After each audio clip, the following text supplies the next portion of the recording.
You think LA could run out of water in a desert? Think again.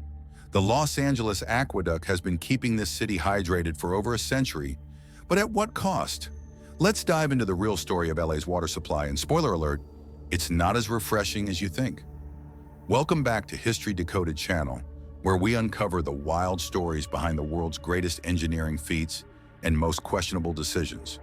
If you've ever wondered how Los Angeles manages to thrive in a desert without running out of water, you're about to learn how one of the most incredible and controversial projects in history pulled it off. But first, hit that subscribe button because you won't want to miss more stories like this. 1. The problem LA never saw coming: water. We all need it to survive, but not everyone has access to it. Take Los Angeles, for example, a city planted smack in the middle of a desert, surrounded by mountains and with no major rivers in sight. So how did it happen that LA became one of the most populous cities in America? Easy. They built a water system that was, quite frankly, too good for its own good. Enter the Los Angeles Aqueduct, an engineering marvel, but also the cause of some of the fiercest water wars in U.S. history. 2. The birth of a water empire. You know that scene from every disaster movie where the character says, "This will be fine," just before everything absolutely goes wrong? That's kind of how Los Angeles began its water journey. By the late 19th century, LA was growing at an explosive rate thanks to the railroads and gold rush. The city had oranges, sunshine, and not enough water. Naturally, they needed a solution. And guess what? They decided to literally build one. 3. The genius and the greed of Mulholland. Meet William Mulholland, the man behind the Los Angeles Aqueduct. He wasn't just an engineer. He was the man who decided that LA's water should come from the Owens River, 200 miles away. So, how did he get the water? Well, not exactly by asking nicely. Mulholland and his buddy Fred Eaton were quick to get their hands on Owens Valley's water rights, using every shady trick in the book, including bribery and political maneuvering. Hey, it worked, until it didn't. The construction, a massive undertaking. Mulholland wasn't just dreaming big, he was digging deep. The LA Aqueduct was nothing short of an engineering marvel at the time.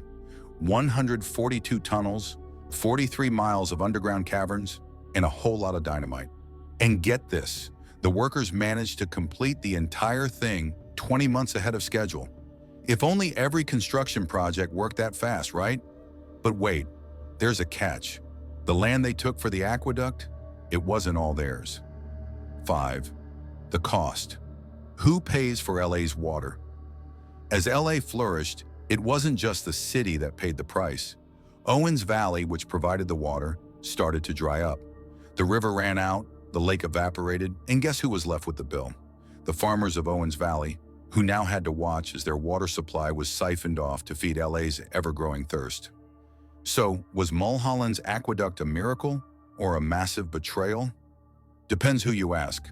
It's a question of ingenuity versus exploitation. Who really wins here?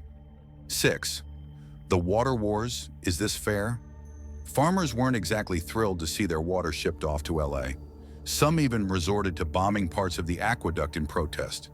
Yeah, you heard that right. Bombing.